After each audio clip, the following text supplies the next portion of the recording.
At the $3.6 million hearing, they said, "You can't live alone." When Judge asked my lawyer's name, I said, the argument started, as they always did, over something small, a saucepan, to be precise.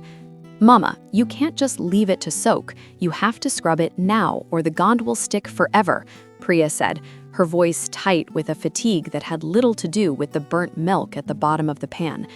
Amma, a small fortress of wrinkles and stubbornness in her floral-printed nightdress, waved a dismissive hand. "It needs to soften. I know my pans, and I know my kitchen."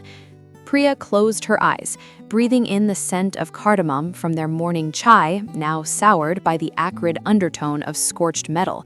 She counted to 5 in Tamil, then in English. Through the kitchen window, she could see her 8-year-old son, Arjun, kicking a soccer ball against the old oak tree in their suburban backyard, and beyond him, the familiar silhouette of her father's back as he tinkered with the bird feeder. The morning sun caught the silver in his hair, a postcard of normalcy, fraying at the edges. It had been 6 months since the first fall, a slipped rug, a bruised hip, a silent, terrifying night in the emergency room. Then came the forgotten stovetop burner, the missed medication, the confused phone call to Priya at 3 a.m. asking when her husband, dead for 10 years, would be home from his shift. The gentle suggestions from Priya and her brother Rohan had become urgent discussions, then strained negotiations. Amma had refused to consider a home, her voice trembling with a fear that trumped her pride. Moving in with Priya, her husband David, and Arjun had been the compromise, a temporary arrangement that was hardening into a permanent, delicate chaos. "This is my house too now, no?" Amma's question was a soft challenge, pulling Priya back. "Of course it is, Amma." Priya softened her tone, taking the pan herself, the warm, soapy water a temporary balm. "I just don't want you to hurt yourself. I have been cooking since before you were a spark in the sky. A little burnt milk is not a tragedy." But it felt like one. It felt like the latest crack in the dam holding back a flood of change Priya wasn't ready for. At 42, she was part of the sandwich generation, a term she hated for its bland neatness. There was nothing neat about juggling client Zoom calls while reminding her mother to drink water, about helping with 5th-grade fractions while deciphering Medicare statements, about feeling perpetually guilty and perpetually impatient. Later that evening, the true ritual began, the making of the sambar. It was Amma's anchor, and had become theirs. The kitchen filled with the earthy scent of turing dal, the sharp tang of tamarind paste soaking in warm water.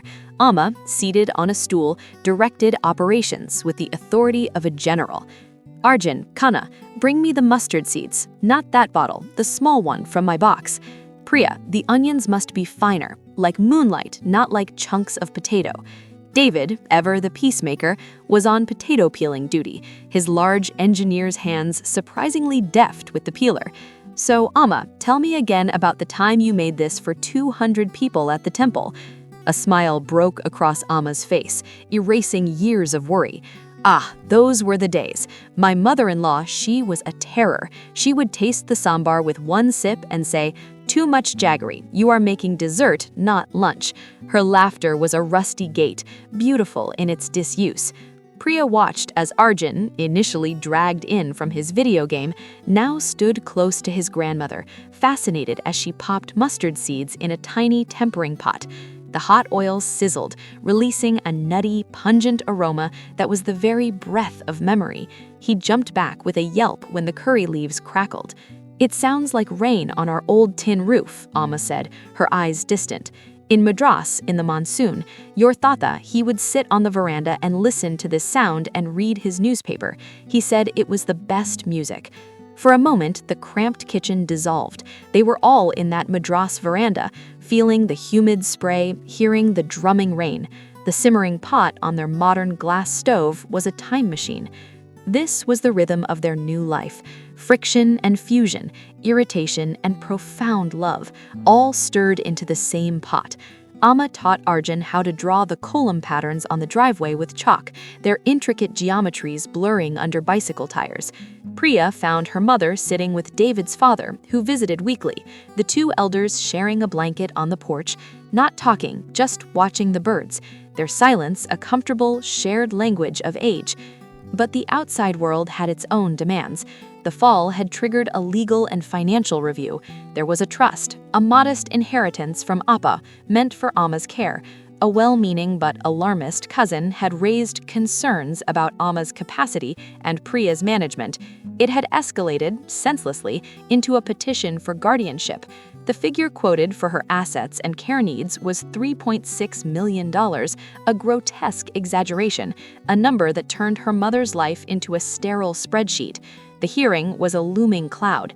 The night before the court date, the sambar ritual felt funereal. Amma was quiet, her hands trembling slightly as she rinsed the rice. "I do not want to go," she said simply. "We have to, Amma," she said, her stomach a knot of dread.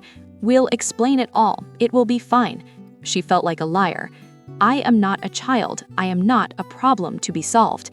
"No one thinks you are," David said, resting a hand on her shoulder. "Then why must I be heard?" she asked, the question hanging in the fragrant air, unanswered. The courthouse was a monument to cold formality. The marble floors echoed, the fluorescent lights hummed, and the air smelled of dust and anxiety. Priya held Amma's elbow, feeling the bird-like brittleness of her bones through her best silk sari.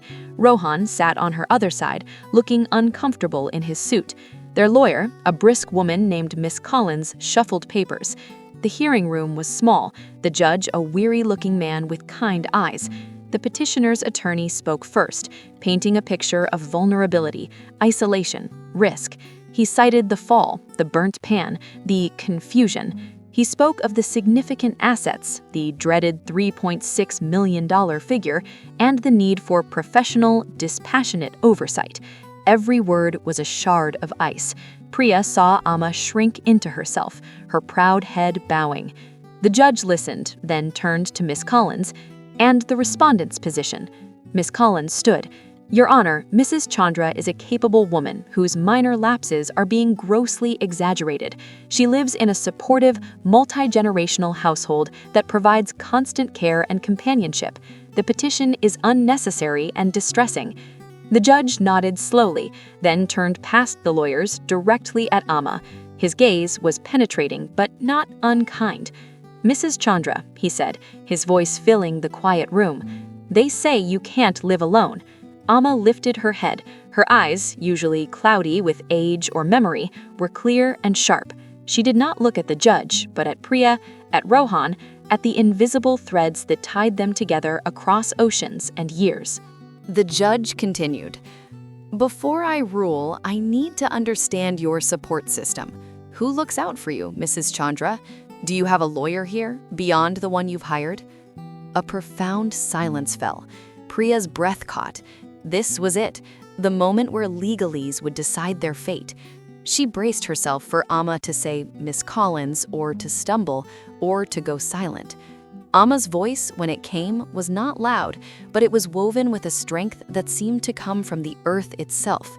It carried the scent of tempered mustard seeds and the sound of monsoon rain on a tin roof. She looked directly at the judge, her back straightening. "When Judge asked my lawyer's name," she said, the old world syntax hers alone, "I said, my lawyer is my daughter, Priya, who fights for me every day, even when she is tired. My lawyer is my son, Rohan, who calls me every morning without fail. My lawyer is my son-in-law, David, who peels potatoes without complaint. My lawyer is my grandson, Arjun, who remembers my stories when I forget them." She paused, her eyes glistening but her voice steady. "My lawyer is the sambar we make together, which reminds me who I am. My lawyer is the porch light my daughter leaves on, telling me I am home. My lawyer is my husband's memory, which sits beside me every evening. You see, Your Honor, I do not live alone. I live in a family, and that," she said with finality, "is a very crowded house." The room was utterly still. The petitioner's attorney opened his mouth, then closed it. Miss Collins had a small, astonished smile on her face. Priya felt a tear trace a hot path down her cheek, followed by another. She saw Rohan swipe at his eyes. David squeezed her hand so hard it ached. The judge's stern expression melted into something resembling wonder. He leaned back in his chair, the leather sighing. He looked from Amma's defiant, hopeful face to the petitioners, and then to the stack of papers before him. "Counsel," he said to the petitioner's attorney, his tone quiet but firm, "I've heard a lot about risk assessment and asset management today, but I haven't heard a better argument for care and capacity than the one I just heard from Mrs. Chandra." He tapped the papers. "This petition is dismissed." The gavel fell. The sound was not an ending, but a beginning. That night, the sambar ritual was a celebration. The air was thick with the smells of cumin, asafoetida, and coriander. Amma was back on her stool, commander of her domain. But something had shifted. She didn't just direct, she yielded. "Priya, you temper the oil today. My hands are tired from all that talking." Priya took to little pot, her heart full. Arjun danced around, mimicking the judge. "Order in the court, more turmeric in the sambar." David raised his glass of buttermilk. "To the best legal team in the world." They ate on the porch as the fireflies winked on in the gathering dusk. The sambar was perfect, tangy, spicy, complex, a symphony of flavors that spoke of resilience, of history, of love that was both a burden and a ballast. Amma told the story of the temple sambar again, but this time she included the part where she dropped the whole tray of steamed rice and how the community had rallied to help, laughing, saving the day. Priya looked around the table, at her mother's serene profile against the sunset, at her son's animated face, at her husband's contented smile. The hustle of daily life would resume tomorrow. Deadlines, homework, doctor's appointments, the gentle vigilance over a slowing heart and a flickering memory. There would be more burnt pans, more misunderstandings, more moments of sheer exhaustion. But the thread running through it all was no longer fragile. It was woven from 1,000 everyday moments. The shared meal, a small kindness of a peeled potato, the hustle that was not just stress, but the vibrant proof of a life being lived together. It was the hope that in the crowd of a family, no one is ever truly alone. It was the profound, universal truth that the simplest ingredients, tended with love, could build a fortress strong enough to keep the world at bay and warm enough to call a home. And on the porch, as the first star appeared, Amma reached over and took Priya's hand, her skin papery and warm. She didn't say anything. She didn't need to. The light was on, and they were all inside.